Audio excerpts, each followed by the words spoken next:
Olá pessoal, tudo bem? Voltamos ao nosso estudo sobre o Natal celebrado em Grécia, 800 anos, que Francisco de Assis então faz a celebração. Vamos continuar conversando, né, a partir desse artigo que eu escrevi para a revista Steph.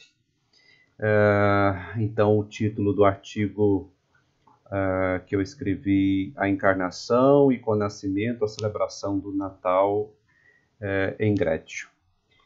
Nós paramos aonde mesmo? Foi em Celano que nós conversávamos, e vai dizer outro trecho da primeira Celano 85, vai dizer: E aproximou-se o dia da alegria, chegou o tempo da exultação. Os irmãos foram chamados de muitos lugares, homens e mulheres daquela terra, com ânimos exultantes. Prepararam, segundo suas possibilidades, velas e tochas para iluminar a noite, que com astros cintilantes iluminou todos os dias e os anos. Veio finalmente o Santo de Deus e, encontrando tudo preparado, viu e alegrou-se. E, de fato, preparava-se o presépio, traz-se o feno, são conduzidos o boi e o burro. Ali se honra a simplicidade, se exalta a pobreza, se elogia a humildade, e de Grécio se faz como que uma nova Belém. Ilumina-se a noite, como o dia, e torna-se deliciosa para os homens e animais. Mas foi 1 de Celano, 85. Bom, o que nós podemos conversar sobre a partir desse texto, né? Meditando mais dentro da espiritualidade natal de Francisco de Assis. Vocês perceberam, tem um trecho falando assim, homens e mulheres, né, vamos dizer aqui, prepararam segundo as suas possibilidades. Por que o autor escreve isso, né? Tem o objetivo de passar uma mensagem, que é o modo que eles tinham mais próximo e mais simples. Das coisas simples e concretas, então, da vida deste povo, trazendo aquelas coisas que faziam parte da vida deles, da vida cotidiana. Não tinham livros ou materiais litúrgicos refinados. Tinham animais, fenos, seus corpos, suas vidas, nessa noite tão luminosa. Eles celebraram com a vida, com o próprio corpo, com essa vida que realmente é concreta, encarnada. Como aquela viúva do Evangelho, o pouco que tinha, deu de oferta. Sacrifício singelo, mas total. Né, deu o que tinha, né, dar o que se tem, não o que se sobra. Imaginemos o feno depositado pelos organizadores. Né? Como foi isso? Sabendo que seria aquelas palhas onde seria deitado o filho do próprio Deus. Né? E aí, no sentido que o filho de alguém da região, né, que ia ali se passar por Jesus. Aqui o se passar bem entre aspas, né, porque o fazer memória viva, na liturgia, né, se torna a presença mesma de Cristo. Mas imagina o papel deste menino, né, da mãe do menino, do pai do menino. Né, a gente fala de Francisco e esquece, né? De repente a gente pode esquecer, normalmente não se fala. Né? O filho se torna o filho de Deus. Sim, agora tudo fazia sentido para aquele povo. A pregação estava completa, ou seja, realizada. Não era preciso dizer mais palavras, pois a palavra com letra maiúscula os falava na própria vida, né? Então, vamos imaginar assim algo que a gente pode aproximar desse entendimento que eu estou falando. Quando alguém dança uma música, né? Quando o dançarino está ali dançando, ele é a própria música, ele encarna a música no seu corpo. Uma comparação para a gente entender isso, né? O modo celebrado no Natal em Grécia abriu para todos do povoado a compreensão da vida cotidiana que poderia ser santificada. Não é simplesmente nos grandes mosteiros, nas grandes catedrais, nos mosteiros. Né? É ali na vida deles, na vida simples. Para isso, ela deveria ser aceita como era e, a partir dela, expressar um mistério. Eu expresso um mistério naquilo que eu sou e tenho. Deus se faz amigo do ser humano, caminha com ele na terra dos homens. Da realidade assumida por Cristo, vai dizer São Boaventura. O que há de mais sábio e conveniente para perfeição de todo o universo, que efetuar a união do primeiro e do último, a saber, a união do Verbo de Deus, princípio de tudo, e da criatura humana, a última de todas as criaturas a ser feita. O que há de mais benevolente do que o Senhor, para a salvação do servo, tomar a forma de servo? A tanta benignidade isso chega, que não se pode cogitar nada mais clemente, mais benigno e mais amigo. Então, essa experiência, essa grandiosidade de Deus que se faz pequeno, né, e nos revela o seu amor. Então, a encarnação não restringe apenas a um projeto para o ser humano, mas para todo o universo. Não é somente para o homem, para a mulher, mas para toda a criação. Está imbricado-se junto, né? Está como que gemendo, né? para a sua realização plena, para a plenitude. Deus toca a sua criação, fazendo-se parte dela, e todas as coisas inicia a sua elevação. Né? Deus criou, e quando encarna, toca e começa o processo de elevação a ele.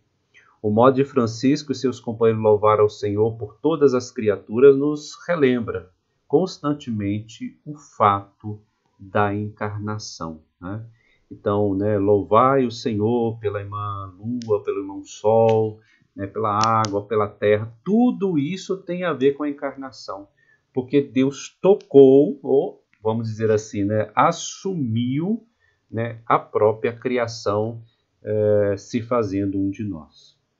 A benignidade reconhecida ganhou maior ênfase na celebração do Natal, pois criação e encarnação estão totalmente envolvidas. Né? Não podemos pensar a encarnação separada, né, da criação, nem a criação mais, a partir de Cristo, separada da encarnação, porque tudo tende à plenitude, porque Cristo encarnou, morreu e ressuscitou, elevou, né? Não há mais como pensar uma sem lembrar da outra e do destino que todos conduz. E agora o povo simples sabia disso. O povo simples sabia disso. Não precisa ser teólogo de uma faculdade, né? Basta contemplar. E agora o povo sabe, e sabia disso sem mesmo precisar de refinadas explicações teológicas ou de liturgias pomposas. Não é que a explicação teológica mais refinada não seja importante, até necessária. Aqui, quando a gente fala isso, a gente não está jogando fora. O que a gente está querendo dizer é que essas explicações teológicas, essas liturgias pomposas, elas só têm sentido, né? Elas só têm realmente corpo quando estão realmente aí dentro dessa experiência, dentro desse transbordamento dessa experiência da atualização da encarnação das nossas vidas. Porque senão não tem sentido, é só um blá blá blá, um barulho ou um enfeite, né? Um teatro. É por isso que a gente tem que tomar cuidado. Nem sempre uma liturgia bem feita ela tem espiritualidade, né? Mas então vamos fazer mal feito para ter? Não, não é este o caminho, né? Não é este o caminho. Seria outro erro, né? Continuar no erro ou entender mal o que nós estamos conversando aqui. É fazer bem porque nós estamos dentro do mistério. Né? O mistério ele transborda nas nossas ações. Bom, agora vem o segundo ponto, vamos conversar sobre ele, o nascimento a partir da fenomenologia da vida. Vamos continuar. Se você quiser voltar um pouco o vídeo, ouvir de novo o que eu falei nesse início aqui, de 8 minutos, você pode voltar lá no minuto 1 e ouvir direito, pausar. Tá? Isso é mais importante do que simplesmente você assistir de forma distraída. Tá? Hoje está um costume fazer isso, né? As pessoas assistem e acham que estão entendendo, mas não param para refletir. Né? Bom, vamos falar então a partir aí das contribuições da fenomenologia da vida de Michel Henry, esse filósofo francês que nós trazemos para aprofundar, né, a reflexão a partir do Natal celebrado por Francisco de Assis em Grétio. Bom, hoje atualmente o ser humano está cheio de conhecimento informacional, né? Todo mundo sabe tudo. Né? Quando não sabe, procura no Google ou no chat GPT ou nas outras inteligências artificiais. Bom, nós dizemos conhecimento de informação, pois na maioria das vezes não diz respeito a um saber que nasce da vida, mas é só informação. Não é um saber da sensibilidade que deveria ser desenvolvido a partir da realidade encarnada, mas é porque eu ouvi dizer, alguém me disse, eu vi no Instagram, eu vi no WhatsApp, alguém me mandou, né? É um saber só de informação ou de ver, né, com esses olhos assim bem superficiais. O que notamos hoje é um saber que não sabe, um saber ignorante, né? Que não tem profundidade e que o pior de tudo é autodestrutivo. Isso eu acho que é o mais perigoso, né? É o inimigo da vida, é que vai contra a própria vida encarnada. Precisamos mais do que nunca refletir sobre a encarnação do Verbo e sua atualização no mundo. Hoje faz assim necessário a gente escutar, né, um grande teólogo que foi Karl Rahner, que vai dizer: deveríamos, portanto, refletir a nossa teologia, aqui eu digo também a nossa espiritualidade, nossa fé, à luz dessa realidade central, a encarnação. Eu acho que vou repetir, nós meditamos e refletimos muito pouco no nosso meio. Nós não pensamos, precisamos pensar sobre a encarnação. Né? O pensamento ajuda, é o início do processo. Né? Precisamos rezar mais a encarnação, pegar os textos bíblicos que falam sobre a encarnação, pegar as fontes franciscanas que falam do Natal, que nós estamos fazendo aqui hoje. E falar muito mais, e muitas vezes falar menos de outras muitíssimas coisas que nós dizemos. Ah, como nós somos barulhentos, né? Enfeitamos, fazemos glosas, comentários e mais comentários, né? E parece, fica até bonito, falamos de espiritualidade, falamos sobre mais na prática, né? Pois este mistério da encarnação é inesgotável. Inesgotável não quer dizer que não é para ser refletido, é justamente por ser inesgotável que é riquíssimo. E comparando com ele, a maioria das outras coisas sobre as quais falamos carece de importância. Estamos hoje em dia extremamente preocupados com ritualismo. Presta atenção, que eu não estou dizendo que uma liturgia bem feita, de novo, não seja necessária. É necessário. A igreja nos ensina como fazer, que bom, né? Mas a gente fica tão cheio de picuinha e a gente fica muito também em cima de doutrinas, né? Doutrinas de como tem que fazer, como, se eu vou ajoelhar, se eu vou levantar, se isso é pecado, se aquilo não é, só de informação. Isso não cria espiritualidade, não cria uma religião encarnada, né? Concretamente.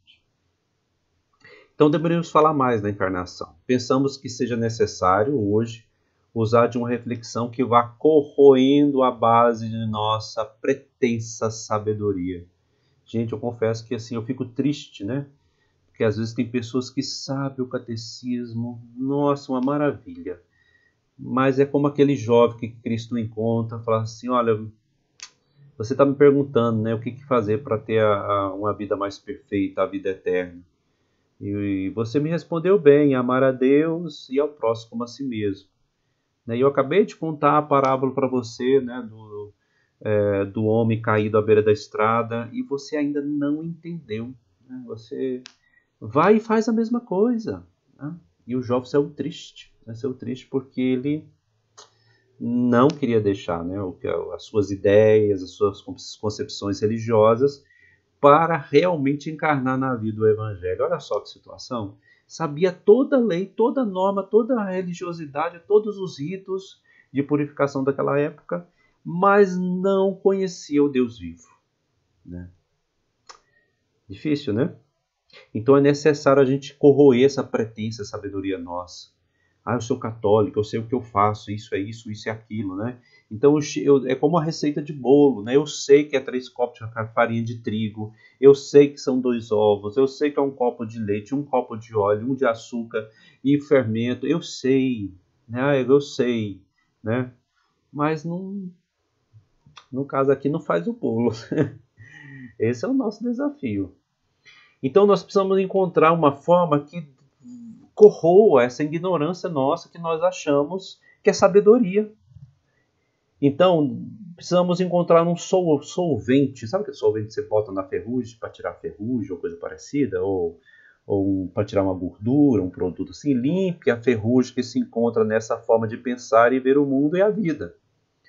A fenomenologia da vida, desenvolvida por esse filósofo francês Michel Henry, pode ser um auxiliar para nós. Como pode ser outras filosofias também, né? Não é que ela vai nos dar as respostas completas, mas nos ajuda a amadurecer no pensamento. Vejamos o que ela pode nos oferecer, né? Vamos lá, sobre a nossa reflexão sobre o Natal celebrado por Francisco de Assis em Grécia. Bom, aqui só contar um pouquinho da história de Michel Henry, que foi um filósofo francês que desenvolveu um pensamento fenomenológico diferente da fenomenologia cristã e francesa até aquele momento. Ele quis encontrar um método fenomenológico de uma forma radical, não simplesmente abstrato, né, indo além de Husserl e Heidegger. Então, Henry buscou estabelecer, né, uma luta contra os idealismos que desprezavam a vida, né, contra o caráter concreto da subjetividade. E a subjetividade se manifesta pela vida concreta, corporal, né, os poderes que nós temos, poder de sentir dor, de se alegrar, de chorar, de falar como estou falando, de pensar, né? Ou seja, não são apenas as formulações racionais, isso é um grande perigo para a nossa fé, né? Abstratas que conhecemos o ser humano, mas antes de qualquer representação de nós mesmos, qualquer abstração que eu faço do ser humano, nós somos um corpo, nós somos aquele vai dizer, um patos imediato, né? Nós somos um padecimento constante. A palavra padecimento é esquisito, né? Parece que é uma tristeza. Não, a alegria também é um padecimento, o amor é um padecimento, né? Quem ama não tem como escapar desse amor, porque a gente se envolve naquilo, né? No sentido cuidar de um filho, né? Cuidar de outro que sofre, que a gente ama. Esta corporeidade que somos antes de todas as coisas é que nos determina. E é neste lugar que precisamos falar sobre o ser humano.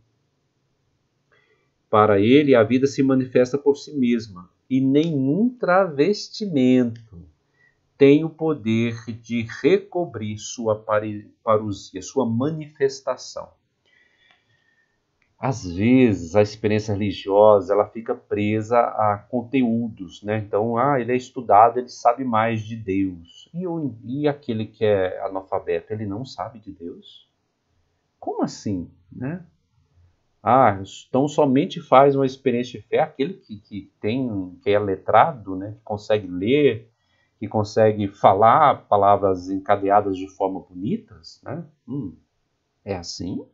Eu acho que não, né? Eu acho não, tenho certeza que não, porque a vida ela se manifesta, né, em todas as formas, e todo aquele que está vivo, Deus está nele, né? Então o pensamento desse filósofo causa mal-estar ou, por vezes, mal-entendido. Pois ele está partindo daquele que é mais básico, a própria vida. Pois nos tornamos... Por que ele está falando isso? Porque nós nos tornamos surdos para a vida. Com o passar dos tempos, foram sendo colocados tantos enfeites sobre o ser humano, falar sobre o ser humano, que a concepção de ser humano já desconhece a origem da própria vida. Criamos tantas teorias para nos explicar, tantas setas indicativas, que já nem sabemos mais a direção que a seguir e nos perdemos de nós mesmos. Então, para esse filósofo, isso começou de forma mais acentuada no início da modernidade, com Galileu Galilei, pois esse declarou que o conhecimento no qual o homem confia desde sempre é falso e ilusório, ou seja, era preciso a gente abstrair. Quanto mais o homem amadurecesse, mais racional ele ia ficando e todas as ideias, né, de ideias ou concepções não confiáveis tinham que ser descartáveis. Ou seja, sentimentos. Eu sinto de alegria é uma, de morte, de parente é outra, aqui é outra, né? Mas se a gente fosse pensar assim, não tem nem conhecimento perdido, né? Ninguém sente igual. Cada um é um dom, é uma vida, né, dada por Deus. Por isso nós não somos iguais nesse sentido, né?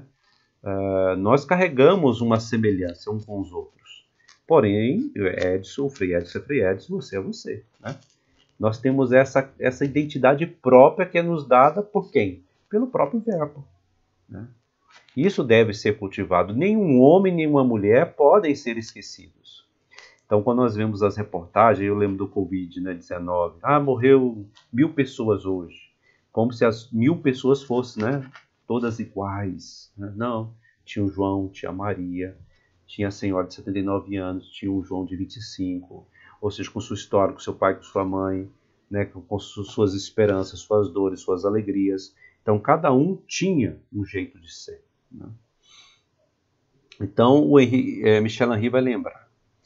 É o conhecimento sensível responsável por nos fazer acreditar que as coisas são dotadas de cores, odores, sabores, que são sonoras, agradáveis ou desagradáveis. Em suma, que o mundo é um mundo sensível. Então vamos imaginar assim, você lembra lá da você na casa da sua avó? Não tinha aquele biscoitinho de queijo, aquele bolo que você lembra? Até o cheiro hoje você faz essa lembrança? Pois é, né? Cada um tem uma experiência. É concreto. Ao passo que o universo real é composto de corpos materiais insensíveis, extensos, dotados de forma e figura, de maneira que seu modo de conhecimento não é a sensibilidade variável, sendo os indivíduos, e não propõe somente a aparência, mas o conhecimento racional dessas figuras e formas, a geometria. Então, assim, a representação, né? Você fala assim, o ser humano, né? Todo ser humano é igual? O ser humano é um conceito universal que encaixa todo mundo e todo mundo é... Não, né? Cada um tem sua vida. Mesmo que critique essa forma de saber, o filósofo não está desprezando o conhecimento que nós adquirimos. É importante o conhecimento científico, filosófico, né, psicológico, é importante. O que ele está querendo alertar é para que essa única forma de verdade que acreditamos, de conhecimento seguro, na realidade está o caminho deixou de lado o conhecimento imediato da vida, das coisas simples, dos corpos humanos concretos. Então o médico entra no hospital, ele não sabe nem o nome do paciente às vezes, né? Ele, né, vê o relatório lá, ele está com uma doença grave. Ele fica preocupado com a doença, não com a pessoa, né? Ele nem conhece a história da pessoa. Não estou dizendo que todos os médicos são assim, mas existe essa tendência, né? Então aquela frieza, quem passou no hospital com um parente ou com alguém, sabe que é assim, né? Falta de respeito, né? Ali é tratado a doença, não a pessoa, né? O barulho no hospital hoje é triste, terrível, né, gente? A falta de respeito com aquele que dorme, aquele que está descansando. Por quê?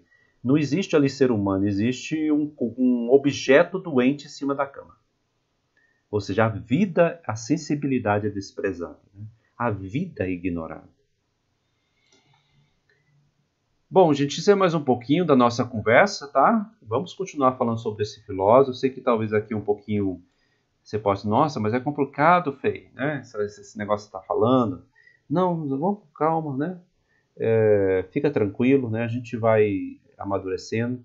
E qualquer coisa você volta, né, para ouvir de novo.